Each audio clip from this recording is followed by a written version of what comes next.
Welcome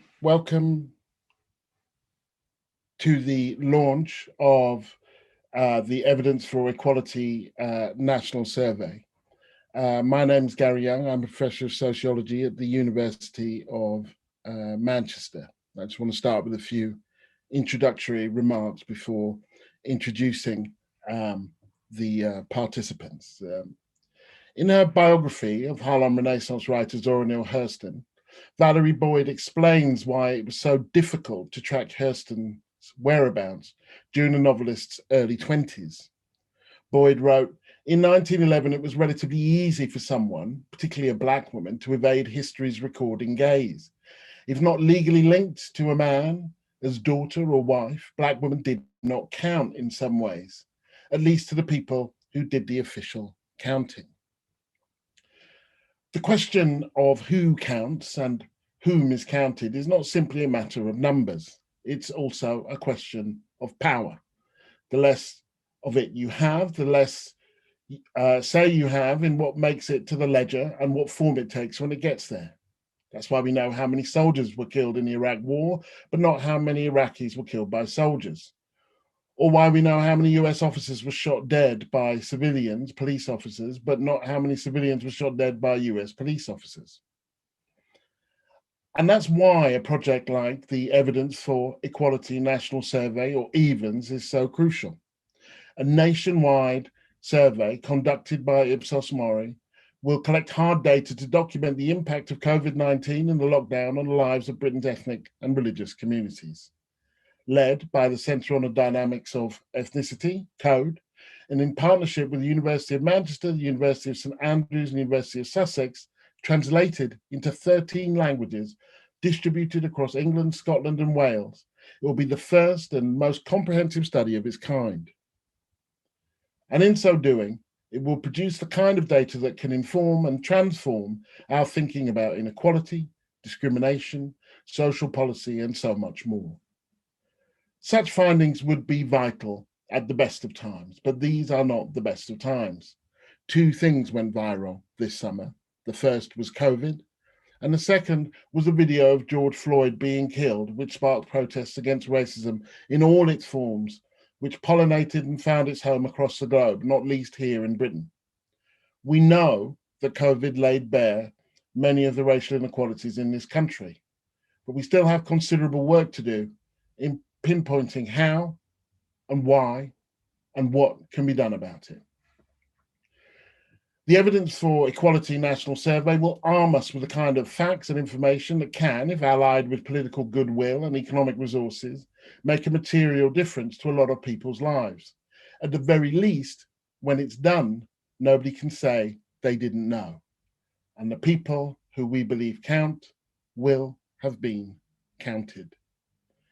Over the next hour and a quarter, we are going to hear from academics and equality campaigners about the nature of their work and why it's important. But first, before we begin, a few Zoom housekeeping rules.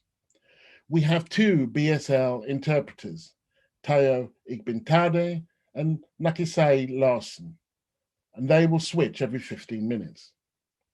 If you have questions and comments, please post them to everyone. And to help us differentiate between questions and comments, please put questions in capital letters. The session is being moderated by Jennifer Igiri. And this launch will be recorded and made available post-launch. The hashtag and social media handles for today are #EvensSurvey, Twitter, EvensSurvey, and you can follow us on Instagram at EvensSurvey. Now, I want to start with Nisa Finney. Nisa and James Nasru. Nisa is a reader in human geography at the University of St Andrews, a founding member of the Centre on the Dynamics of Ethnicity, CODE, and leading the survey from within CODE. James Nasru, Professor James Nasru, is a professor of sociology at the University of Manchester and Associate Director of CODE. So Nisa, let's start with you. Can you explain why this survey is so important? Well, Gary, it's important because it's needed, as you've eloquently outlined in your introduction. It's needed for social and political change, and so that we don't run that risk that you mentioned of the lives of minorities today evading history's gaze. And we know from Code's work in the past, as outlined very well in Code's book, State of the Nation with Runnymede, published last year, that ethnic inequalities in Britain are really stark, really marked, and they're not going away. But what we don't know is the detail of how they have shifted, how they have changed over the past year. And that is what EVENS is going to provide us with, that evidence on what life has been like for ethnic and religious minorities. And EVENS is going to do that in really novel ways. First of all, we're going to have more ethnic and religious minorities in the survey than in any other survey, 20,000 people altogether, and more ethnic and religious minority groups than in any other survey. So we really want to capture this range and diversity of experiences. And in addition to that, we want to hear what life has been like across the country. So in the Highlands of Scotland and rural Powys and seaside Devon and small town Northumberland, as well as in Govan Hill and Sparkbrook and Cheetham Hill and St Paul's and Brent and Tower Hamlets. But as well as capturing all those people and places, EVENS is asking a more comprehensive set of questions than any other survey of ethnic and religious minorities. EVENS is asking about racism, discrimination, policing, identity, political trust, as well as health, including COVID, including vaccines, including mental health and well-being, and about housing, about education, and employment and financial circumstances.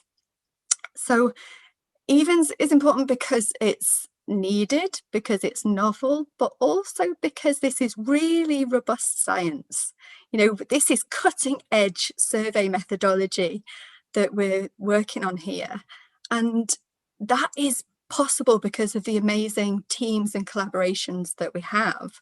So in the EVENS team at Code, we have academics from universities of St Andrews, Manchester and Sussex working together, an interdisciplinary team of social scientists and statisticians. And we're really grateful to the ESRC for funding this innovative project, which we wouldn't be able to do without working together with Ipsos MORI, who are implementing the survey. So this is an ambitious survey. This is really tricky stuff to get this right. And working with Ipsos MORI is enabling us to do really high quality work, including making this survey accessible. So the survey is available online on any kind of device. It's available on the phone, free phone, and it's translated into 13 languages in addition to English. So we really do want to capture what life has been like for people this past year for ethnic and religious minorities and document those lives.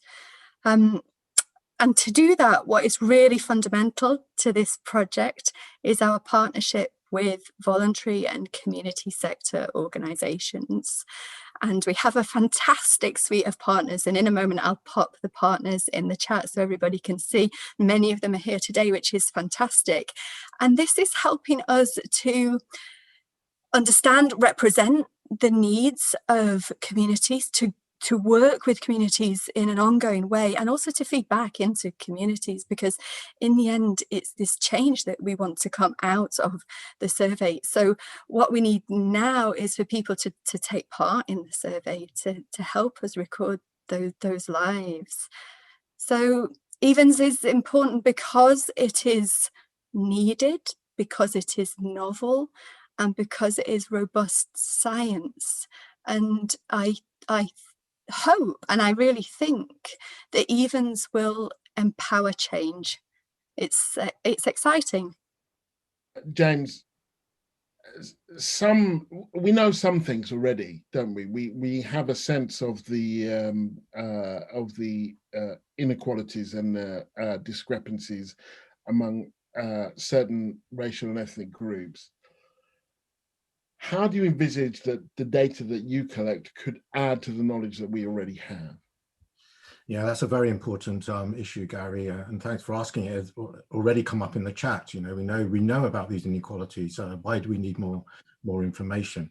I think what is absolutely clear at the moment is that the information we currently have available is inadequate to properly describe and map the extent of inequality faced by ethnic and religious minority people in the UK, and the extent of the impact of the pandemic on ethnic and religious minority people in the UK. So we do know, of course we know, it's been in the media a lot.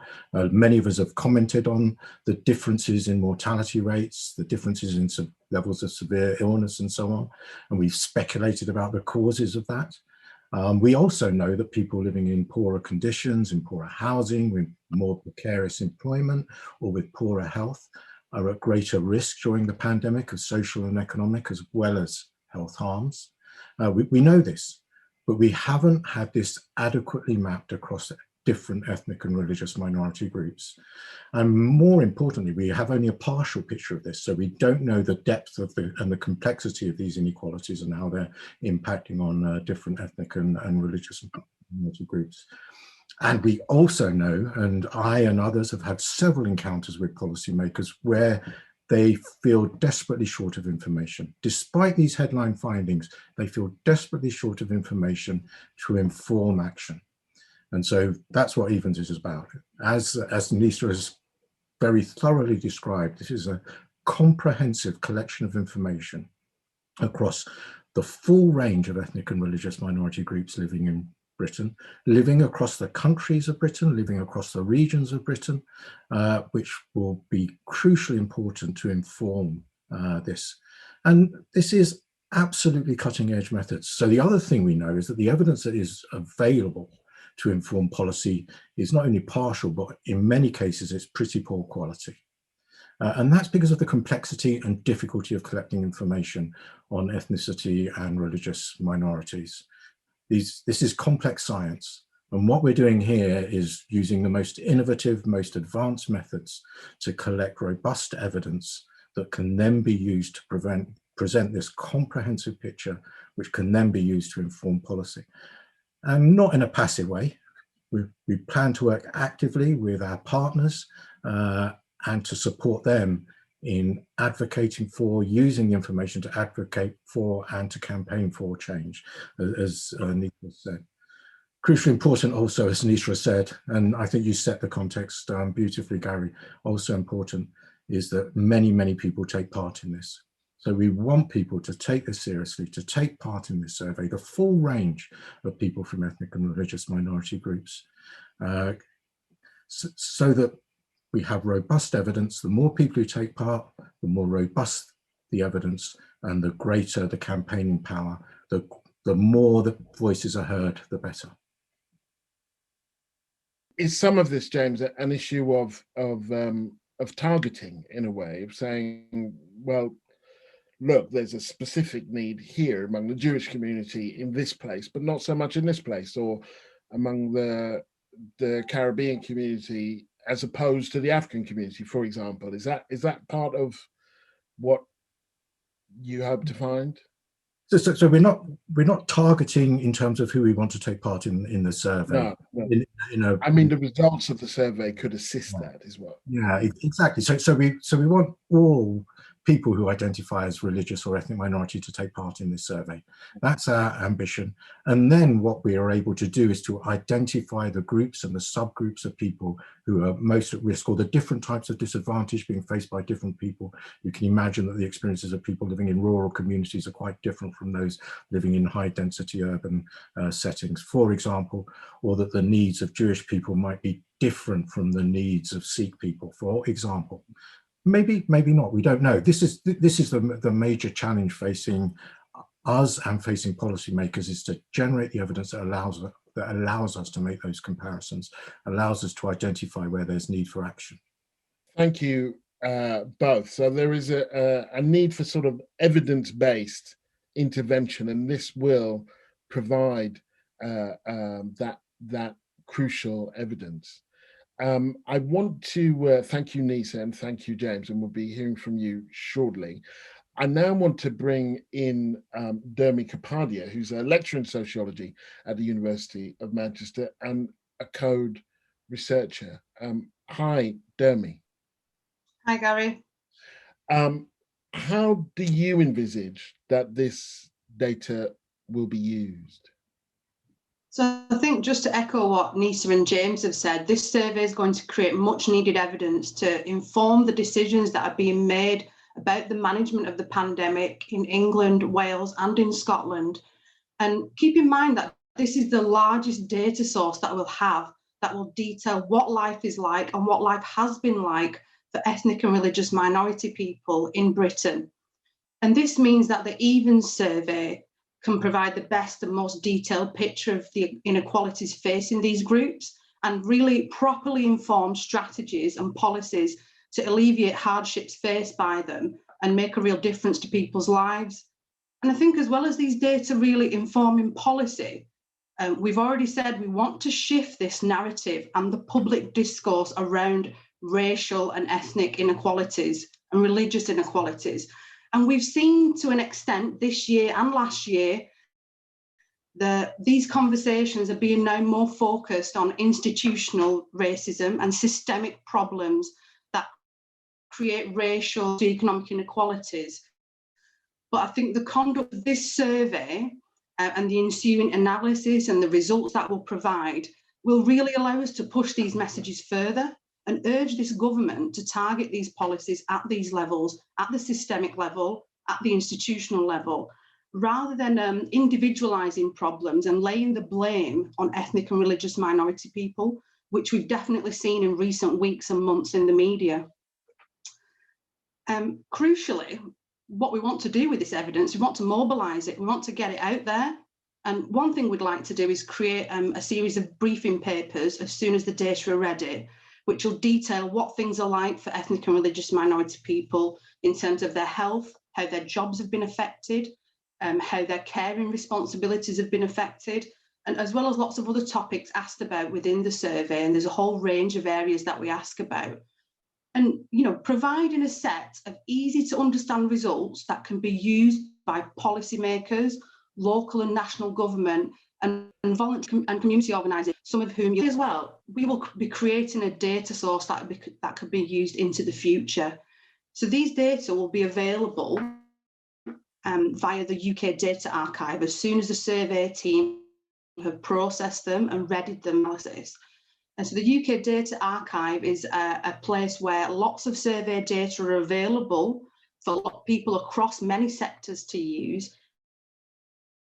And these data, people from local and national government to use, and other statutory organisations. So in this sense, we'll really be creating a resource to be drawn upon in the future. And I think just one thing I just wanted to finish off by saying, as well as using the EVENS survey data to respond to what is going on right now in the coming months, looking to the future, we want organisations such as our partners, such as Operation Black Vote, the Muslim Council of Britain, the Race Equality Foundation, to use our evidence to campaign for racial equality in the UK.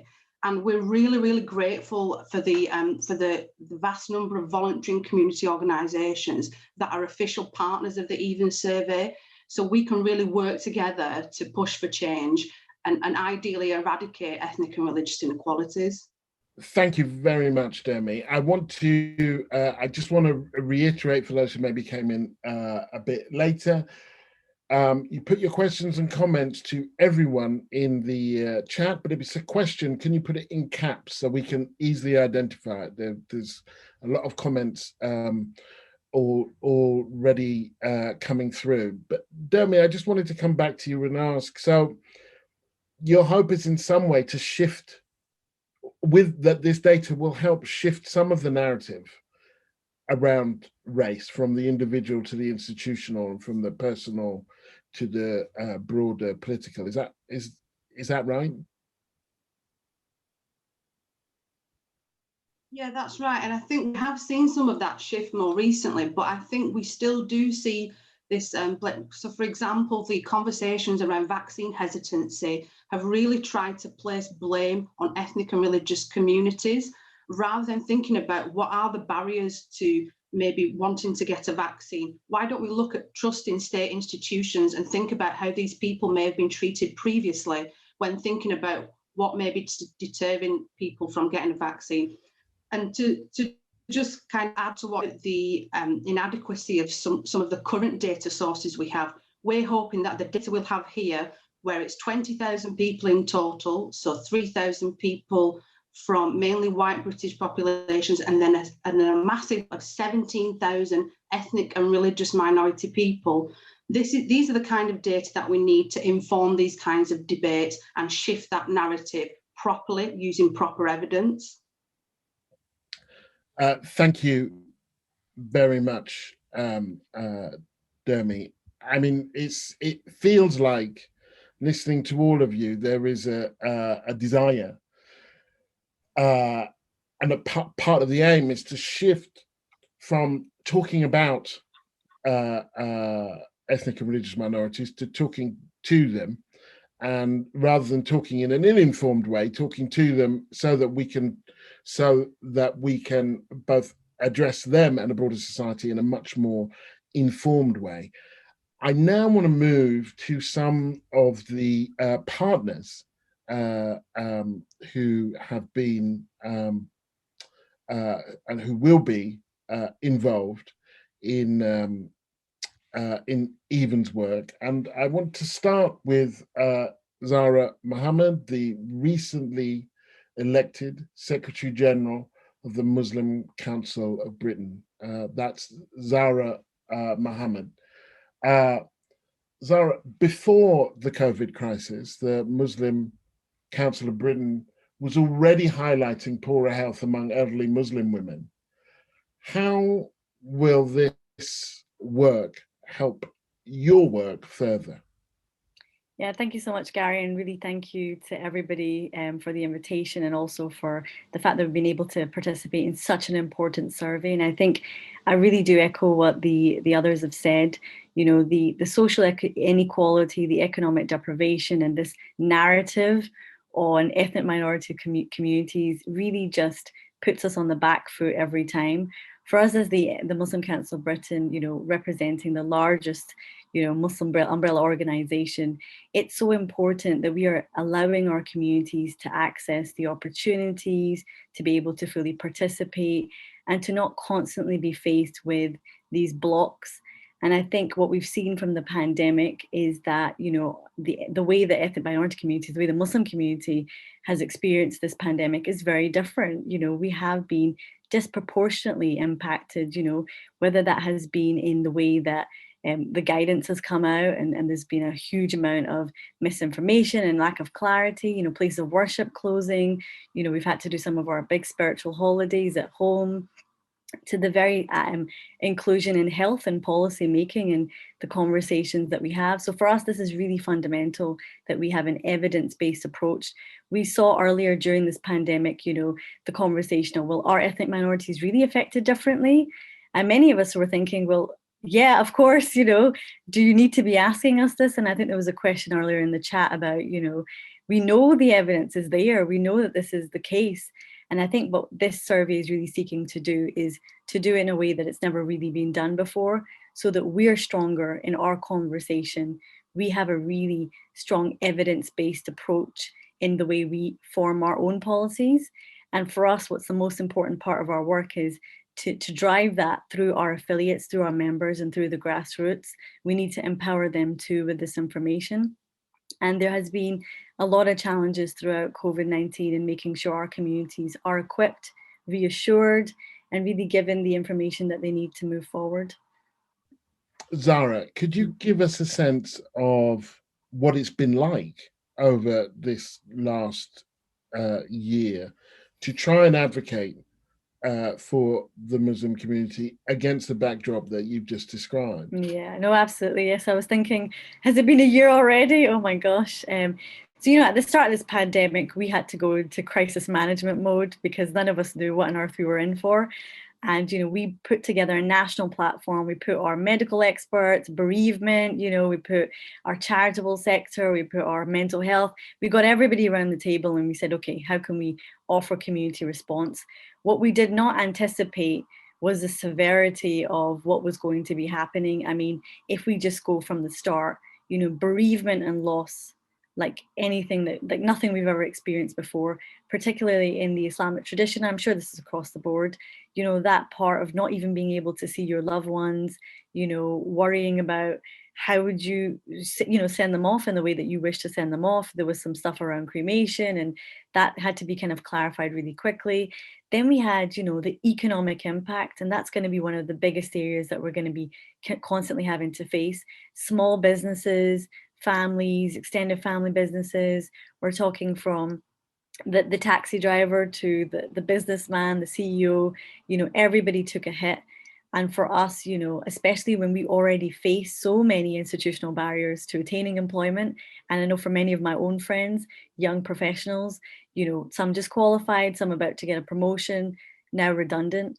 So, there was a lot already on that. And then, moving swiftly, I guess, now to where we're at, the surge of mental health issues. People are really isolated, they're lonely, especially the elderly and the vulnerable. And then the vaccination, challenging, I guess, the misinformation, providing that comfort and guidance. But also, throughout this pandemic, there was again media narrative on Muslims breaking the rules, and this kind of stereotyping that ethnic minorities were behaving differently and we don't want to support the national effort. And I think this has been part of the challenge for us to constantly overcome and say that no, we're all working together in this effort. But you know what, we do have the impact on us is different, and you need to appreciate that. So yeah, it's definitely been a full on. Every day has been a challenge, but we're so grateful that so many partners have come together and so much generosity. Credit to all of our communities for the generosity, for the hope and the inspiration that they've given one another. As well as, the fact that we are saying we need to make a difference. Sometimes we've been ahead of the government in that guidance. So we're quite happy to say that too. Zara Mohammed from the Muslim Council of Britain, one of the partners with this survey. Thank you very much.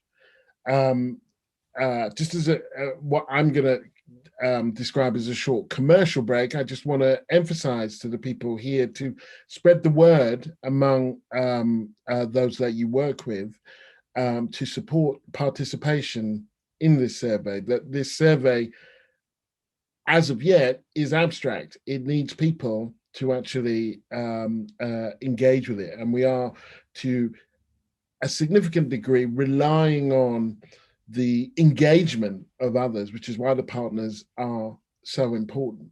And with that, I want to turn to Claire Rice, the Community Engagement Officer for GATE Hearts. GATE advocates for the Gypsy, Roma and Traveller community, and Claire specifically works in Hertfordshire.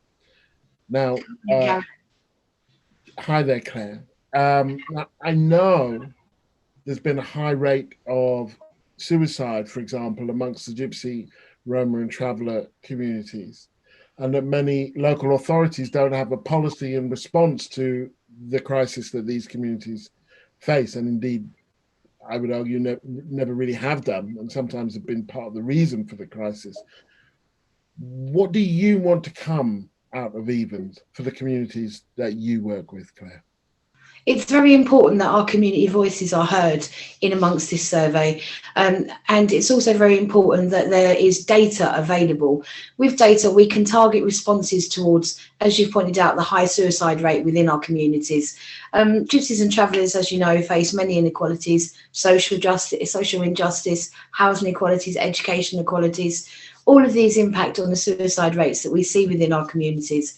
So evidence-based data where we can ask for policy changes within local government and national government and target resources and further research is very much welcomed. Thank you. I remember when I was doing journalism and we were working on knife crime, we talked about reachable moments and teachable moments. So groups that were considered hard to reach and therefore weren't getting the resources that they needed, and how, in fact, it was kind of necessary to find the avenues and routes to actually make that happen.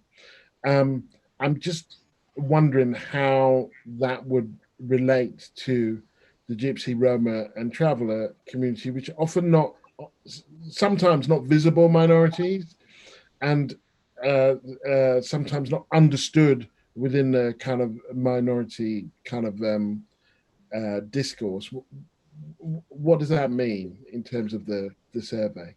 That's very true. I mean, Gypsy and Roma Traveller are a protected minority under the Equality Act, but we're often missed out under that BAME umbrella. I guess because, you know, we've been in the country for years and years. Some are immigrants. Roma are often new immigrants. You have second and third generation immigrants, but mostly Gypsies and Travellers have been around in England forever. So we're often overlooked when it comes to that BAME category. It's important that we have available data. There isn't much data available for us to argue our cause. So it's quite important. When it comes around criminal justice system, the Lamy report highlights how disproportionately GRT are recognised and are inhabitants within the secure state. So, you know, this is a course that needs looking at within the criminal justice system.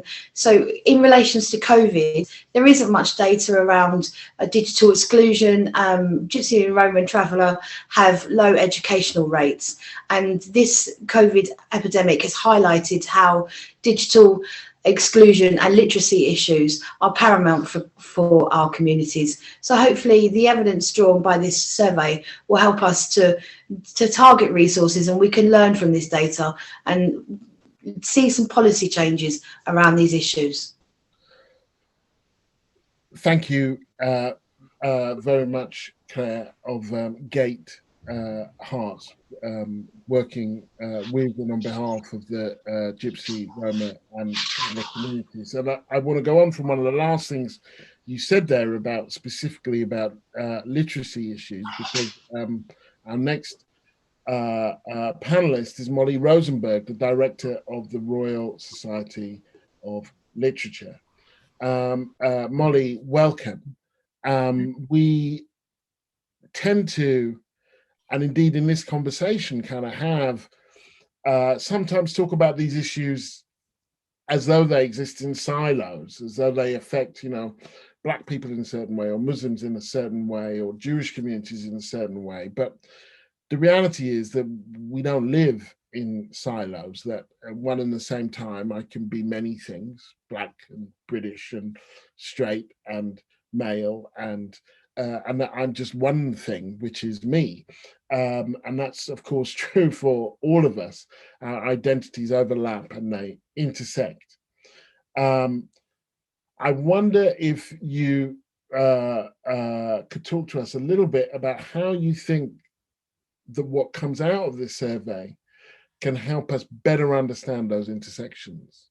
Well, I think one of the things as well is that we look at the impacts of COVID in a slightly siloed way as well. We think about the health impact, the economic impact, the social impact and the cultural impact as different, but as you say, they're affecting people, particularly people from marginalized backgrounds across all of those fields. You know, if we look at the impact on the arts, and particularly on writers, on theatre writers, for example, it's those writers from marginalised backgrounds that have been worst impacted. I guess that having this base of the evidence from the survey will be evidence for systemic change beyond representation in culture. I suppose that's what I hope those intersections allow. You know, representation is often happens at that sort of siloed level, as you say.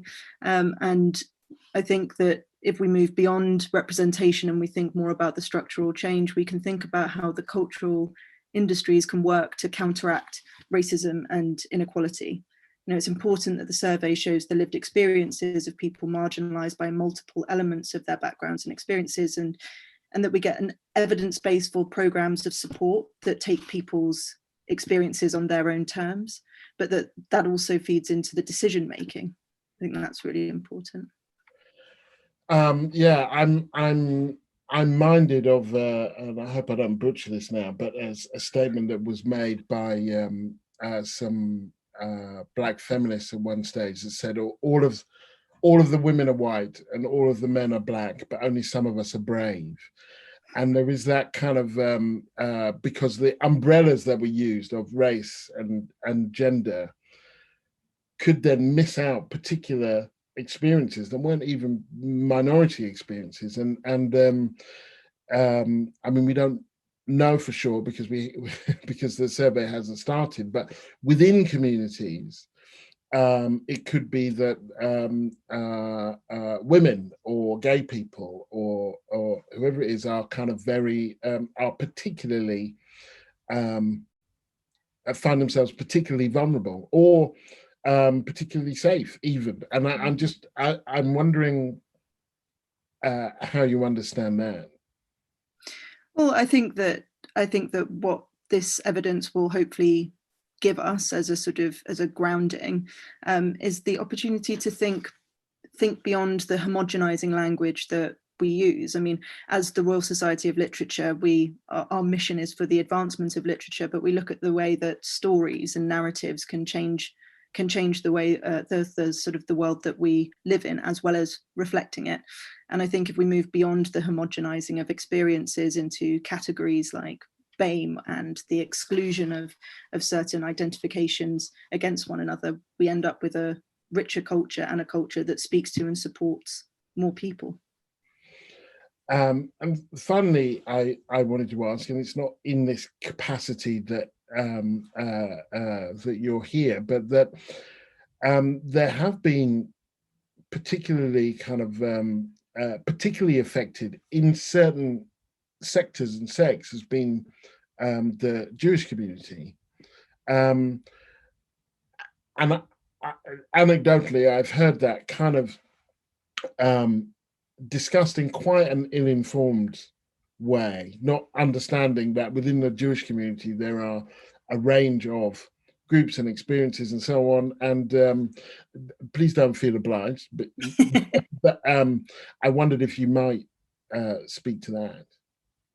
Yeah, I mean, I suppose the important thing about moving away from homogenizing language is moving away from the idea that there is a sort of single experience for any community. I mean, there may be sort of consistent elements and impacts of something like this pandemic. I know that that's the case for a lot of minority religious communities. You know, this will be the second year that we're going into festivals that are being done in isolation and online, and a lot of kind of a great sense of isolation from your community. But I think that the most important thing is to recognize that, you know, that somebody with a Jewish background and experience will be very different from the next person with that, and making room in this survey for people to express that and to come together in their individuality is going to be really important.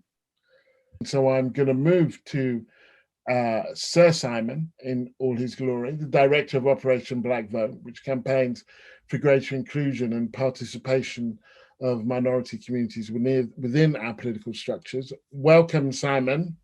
Hey, brother. Hey, Gary. It's good to see you again. It's great to see you. Yes, a very warm welcome. We've been talking about how important the hard data will be, how the last year has been treating certain religious and racial minorities, the need to shift the conversation and the narrative and to make it evidence-based. And we've been episodically putting in a pitch to ensure that people do participate in this survey. But I want to ask you, first of all, what will this survey provide for the kind of work that you do? Yeah, well, then I apologise for being late. I just finished my first select committee in the House of Lords, which is covering an issue that we will talk about, which is youth unemployment. And during that select committee, I was able to say, look, the Black, Asian and minority ethnic communities have already been hit hard. We were hit hard even before the pandemic. We released a report with the Carnegie Trust that said that we're more likely to be on 0-hour contracts, more likely to be low pay, the mental health that causes. That was before the COVID pandemic. A year later, the very groups that are massively impacted right now because of the furlough and the laying offs are our communities. The TUC reckon 4 times as higher the impact is on our communities. And that's before the government ends furlough, with another 4.5 million people waiting. Many of them could lose their jobs. So the importance of us looking at this area, along with many other areas in which this deadly disease has uncovered the deep-seated inequalities that our communities face. Facts are vital. But it's not just the facts. Of course, it's how you articulate them. It's how you join the dots together and then have a political lens, non-party political, but a political lens to say, this is the evidence. Now here's other solutions. And that will be, Gary, for people like you and I, what the data is key to have those uncomfortable truths laid on the table. And then we've got to make sense of them. And then here's going to be the biggest challenge: to use that data, to use that political acumen to force not just the national government, but local government and academic institutions and business institutions to acknowledge the challenge and to put together solutions that will close these gaps. This research, this data is crucial. I hope that it will be a watershed moment, Gary, in terms of the breadth. I know that James and his team at Manchester are very ambitious, Gary. I mean, I don't know whether you spoke about the ambition for it, but you and I know, I mean, we've been working at this patch for a long, long time, that we want it to be a beacon, not just in this country, we want it to be a global beacon. This is what happens when, and I'm sorry for the silence if I'm speaking too quick, I'll slow down a little bit. I hope that this will be a beacon, not just for our government, not just for our communities, but a global beacon too. That when they look at us from the United States and across Europe, they will say, Gary, this is what happens when the world of academia, the world of Black activism, Black communities, and I'm using the political term, Black, come together with a unity of purpose to lay down the facts and then pivot very quickly to comprehensive solutions. If we don't, we will see in critical areas our communities go further backwards in employment, in health, and in education. And we know where that leads to. I mean, I'll stop there for a moment. I don't know whether you've got any more questions you want to put, but I'm so pleased and proud, to be working with you, Gary. I'm a big fan, you know that, of your writing. We don't see enough of it these days, but I guess you're doing bigger pieces of work, but also to be able to be part of this coalition of organizations. It seems what you and James have done is sow a golden thread through Black and Asian excellence to have a very strong voice. That's very kind, Simon. I wonder, you just came back from this committee. Yeah. At the beginning, I talked about the facts are important. Do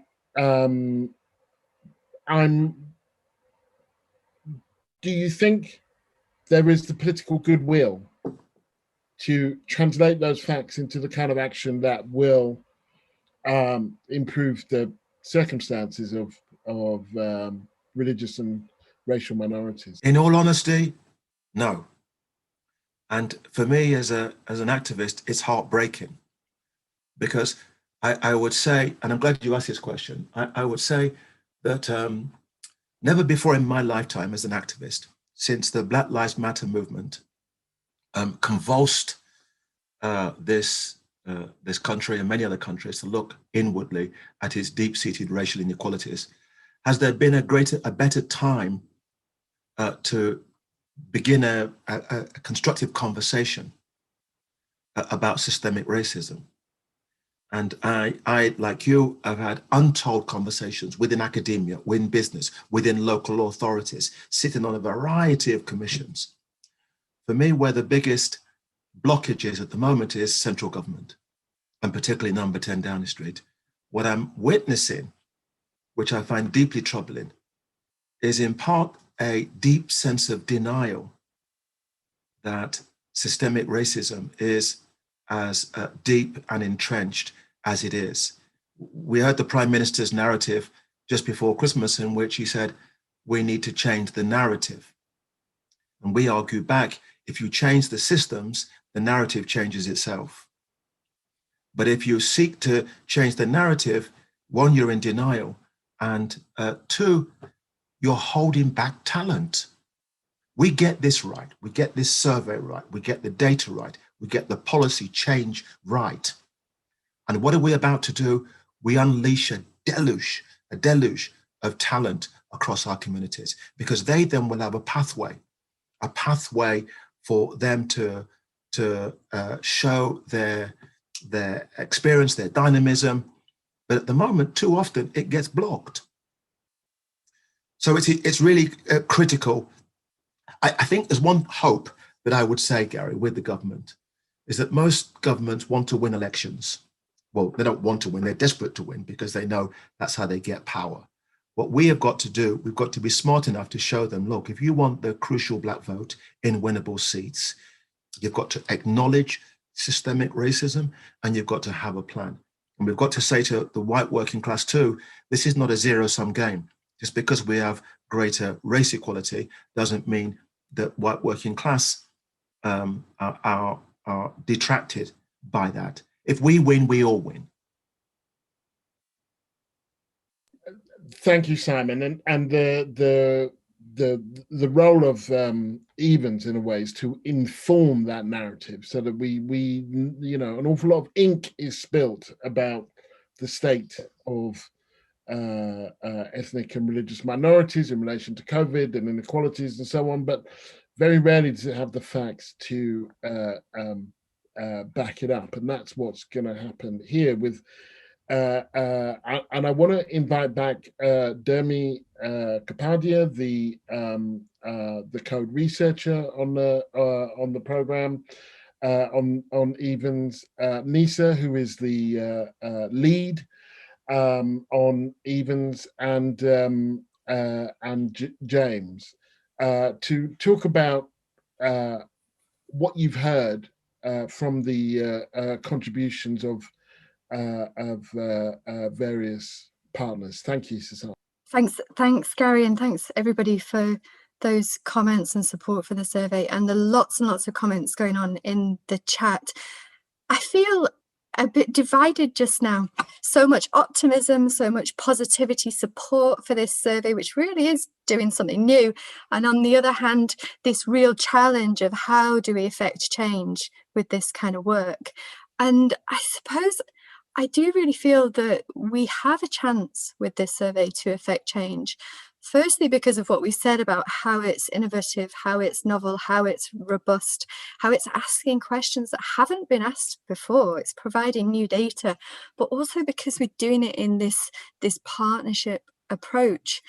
But also it's a moment for change. It's a moment for change that I think we have to seize in this collaboration. And I really do think that that is a possibility.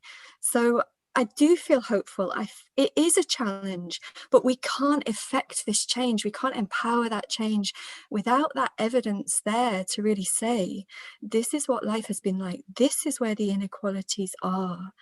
And to respond to some of the queries in the chat about, well, what will we be able to say about different groups? Yes, we'll be able to comment on different regions of the UK. Yes, we'll be able to comment on people who identify differently in terms of their sexuality. Yes, we will be asking people about their migrant status and whether they are asylum seekers. People have been asking about this. So we will be able to document this.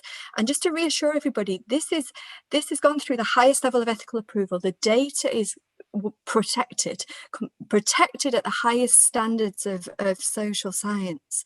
So we're collecting these data in a very, very rigorous way, and with this innovative methods that will allow us to say, what are the different experiences for these groups and the intersections of these groups, and to lay down that evidence so it can be used by all of you, by anyone who's interested. It will be freely available for people to analyse, as well as through the publications and products that we'll be doing as a team at Code.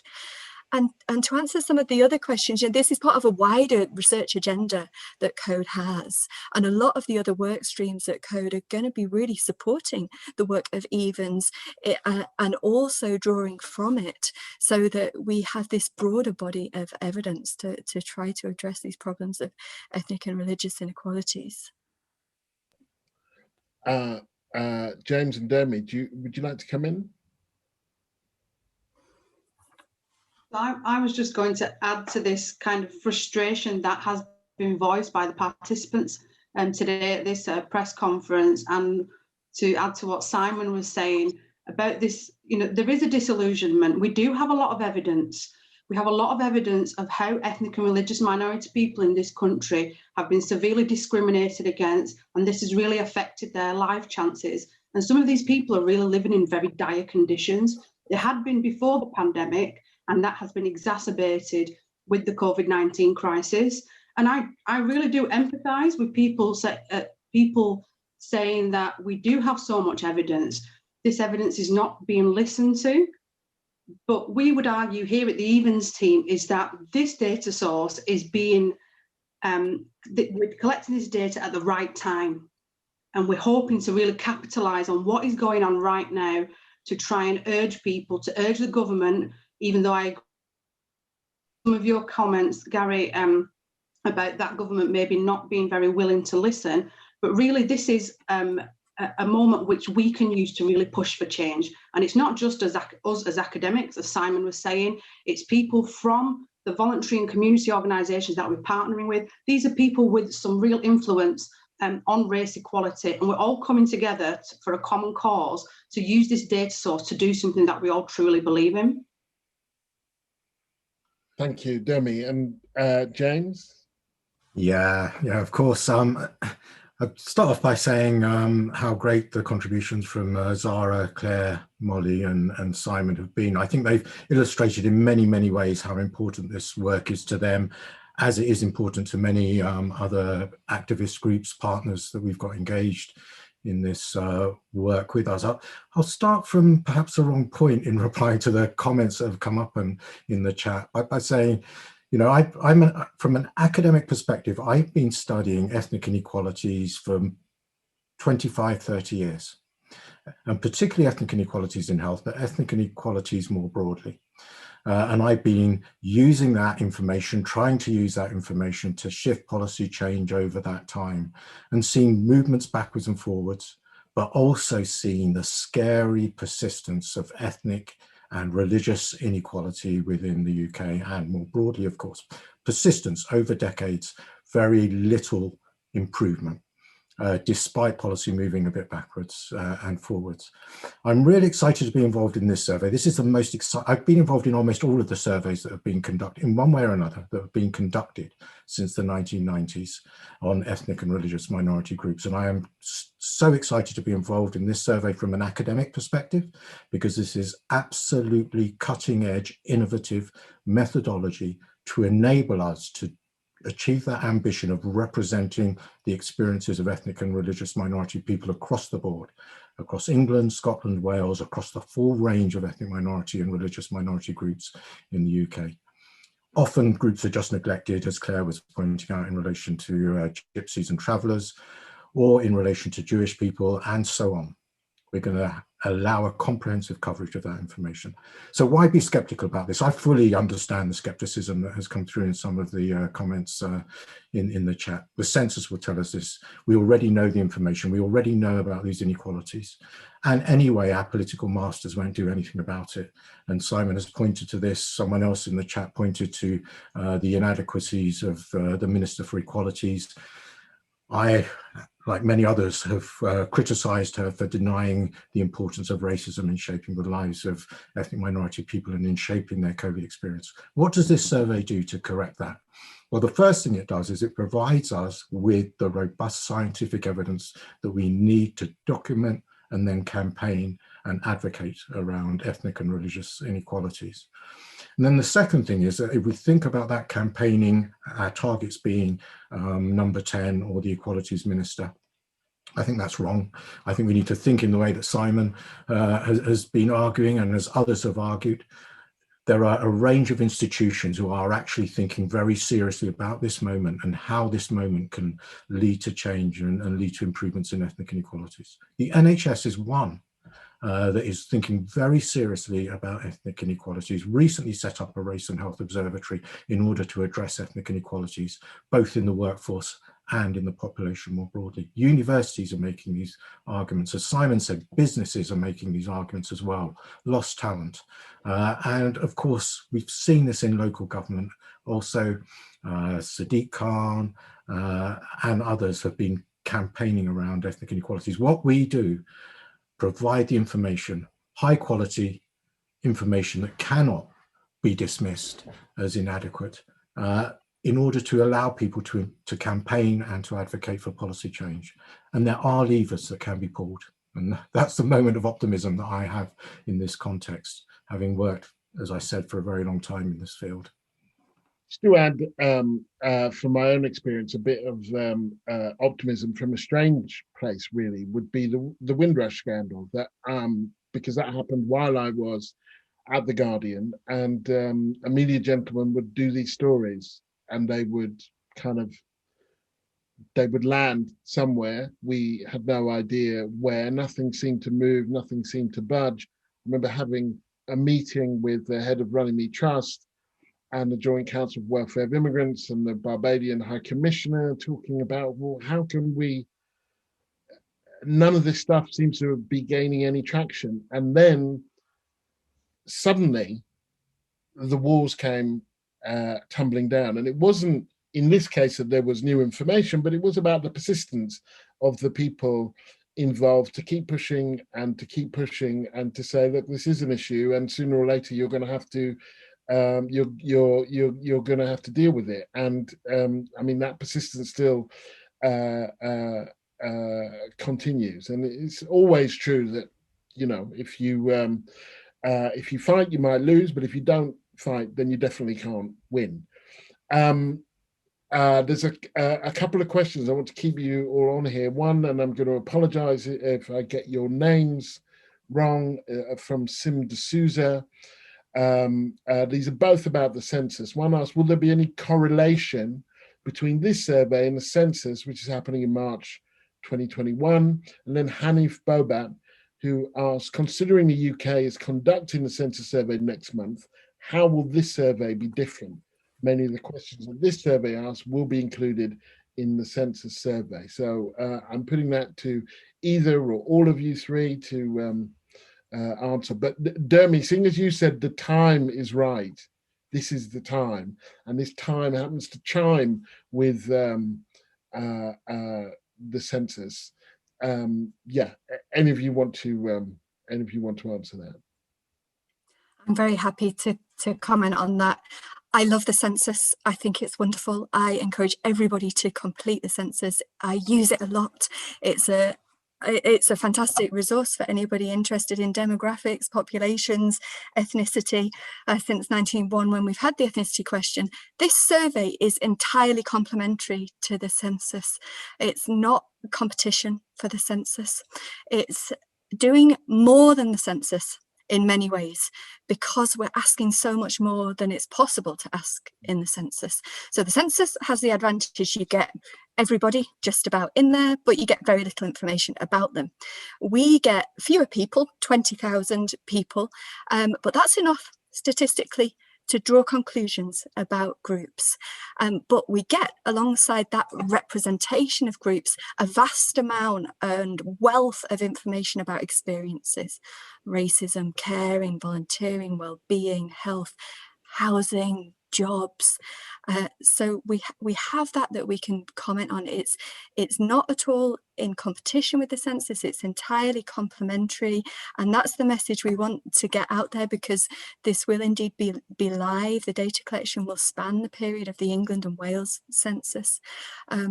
So we ask you to spread the word that this is worth doing. It gives us something more than the census gives us.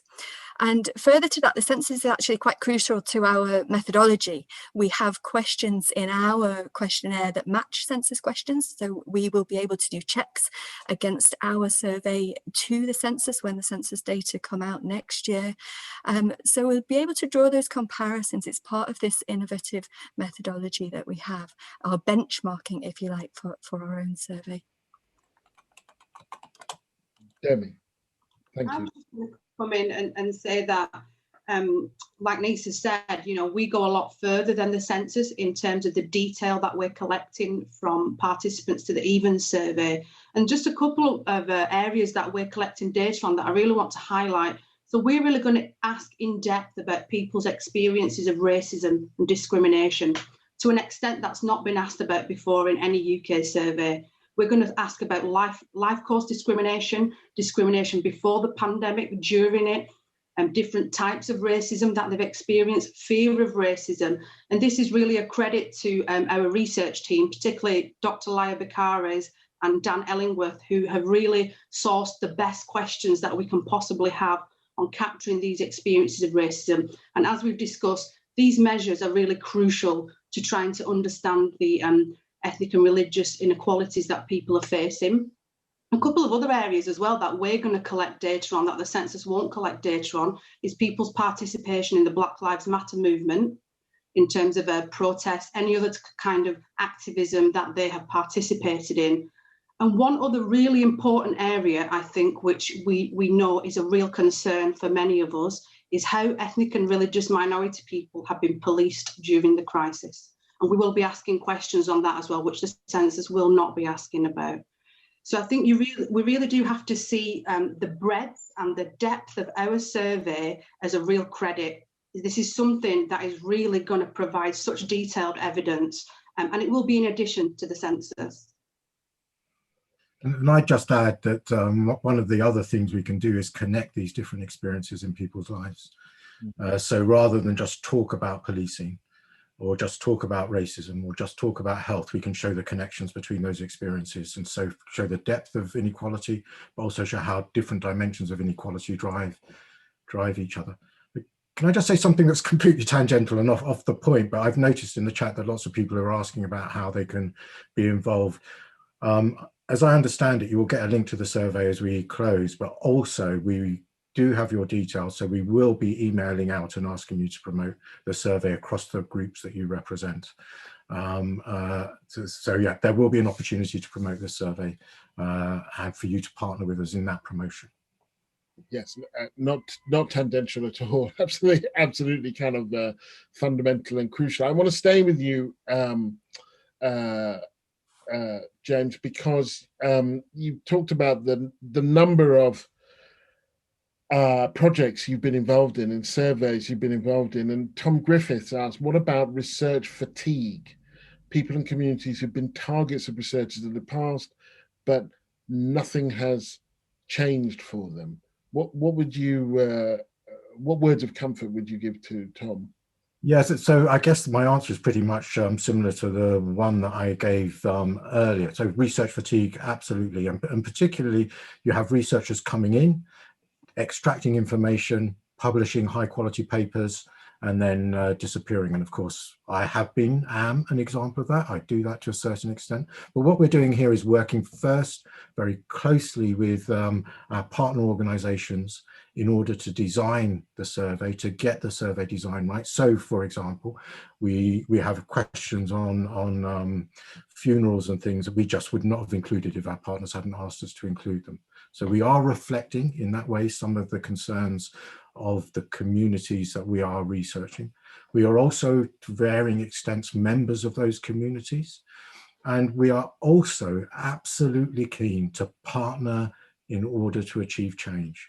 So this isn't just about writing academic papers. I think Dermy mentioned earlier that we get briefing papers out, briefing papers that we do in partnership with other organizations that make visible the key information very quickly, and much more quickly than the census can, very quickly, so that organizations can use that material for advocacy, for campaigning. Crucially important that people's voices are heard, that people are heard. Again, coming back to what you were saying earlier, Gary, when you introduced this session, crucially important that people are counted, their voices are heard, they're enumerated so that their experiences can be displayed and change can happen. Thank you, James. I'm not sure which one of you this would apply to, but it's an interesting question. Could you go into a little bit of detail? We haven't got an exhaustive amount of time left, but a little bit of detail about how partner organizations were selected. Yeah, absolutely. So the partner list at the top of the chat, fantastic group of partners. Some of them were existing partners in Code, so Stuart Hall Foundation and Runnymede Trust, for example, and some of them are long-term friends of Code who've been on Code's advisory panel since the very beginning in 2012, for example, Race Equality Foundation Business in the Community. And the other partners we've engaged with over the last 6 months since the start of this project. It's been a very intense, tight turnaround project. And our aim was to get a group of core partners who represent all of the countries of Britain and who represent a range of ethnic and religious minority groups, ideally at the national level. So that's how we went about engaging with the partners who are formal partners of the survey. Having said that, we are very eager to engage with all of the organisations who show support for this survey. There's lots of ways you can engage. So we'll be in touch with you. You can also follow us at EVENS survey with 1 S. You can go to the Code website, ethnicity.ac.uk, and be taken to the EVENS section. You can find out more there about how to get involved, how to connect with us and the broader programme of work, but also the survey. Another thing that we have been doing busily, another one of our researchers, Harry, has compiled a massive database of organisations working in Black and minority ethnic communities across the country. So if you're in one of those, you may well receive communication from us very soon asking you to promote the survey in various ways. And we're working with Words of Colour, who've supporting us today in this launch, who are producing fantastic assets and promotional material which you can forward on, you can send on to your networks and promote the survey. And of course, then when the data become available, which somebody has asked when will that be, and that will be later this year, to be announced. Because of the quality of this survey, we have to do quite a lot of work post data collection to get it really robust. Lots of statistical adjustments. So it will be later in the summer that the data become available and our first briefings come out. And as James says, at that point, we want to engage partners and communities to help decide what information should be analysed, what messages should we be trying to speak to in the analysis that we do.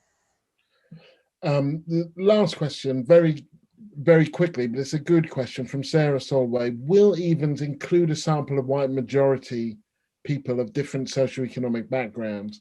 A common challenge will be around whether the experiences are really so different from white Britons and whether the differences are, quote unquote, explained by material economic factors. And then I'm adding, as opposed to, I'm assuming, ethnic or racial or religious factors.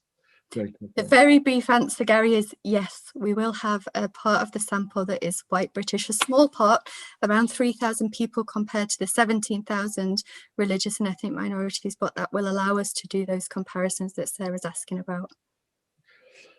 Okay, I want to thank you all. I'm minded of what I thought was quite a funny quote, an intriguing quote from Chomsky, when someone talks to him about telling truth to power, and he says, well, the thing is that power already knows the truth. The point is telling truth to the people who don't.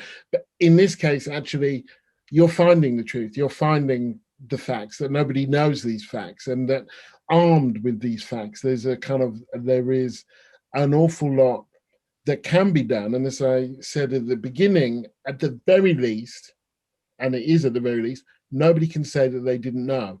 But without these facts, we are kind of reliant to some degree on anecdote and conjecture and projection and so on. So I think the word that keeps coming out particularly from the three from Code, Nisa, Dermy, and James, is robust.